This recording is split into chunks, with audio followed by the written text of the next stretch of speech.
गजानन शास्त्रीचे, सर्व संत महंतांचे, आमचे भीम महाराज आहेत, आमचे गणेश महाराज आहेत, व्यासपीठावरचे सर्व मान्यवर आहेत, आपणही सगळे मान्यवर आहात। इथं उपस्थित असलेले सर्व लोकप्रतिनिधी, कार्यकर्ते, पदाधिकारी, पत्रकार, डॉक्टर, वकील, प्राध्यापक सगळ्यांचे आमच्या या कार्यक्रमाला आलात आणि लग्नामध्ये पोहोचलो।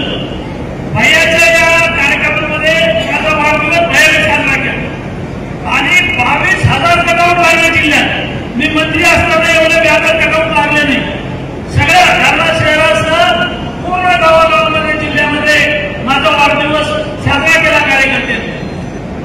राजकारणातला आमदार, खासदार, पुढारी, नेता, मुख्यमंत्री कधी वय सांगत नाही आणि हिरोनी आणि हिरो कधी वय सांगत नाही, पण माझं वय आता 7 वर्ष झालेलं आहे, म्हणजे मी सुद्धा रिटायरमेंटच्या दिशेला आहे। यापुढे विधानसभा लढायची नाही असं मी बोललेलो आहे।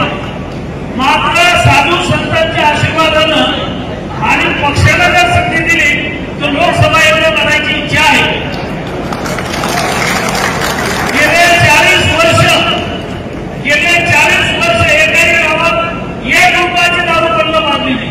40 वर्षात लोणीचं सरपंच झालं, पंचायत समितीचं सभापती झालं, 8 वेळा विधानसभेची निवडणूक लढलो, जिल्हा परिषदेचा विरोधी पक्ष नेता झालं, 25 वर्ष आमदार आहे, 5 वर्ष मंत्री झालं।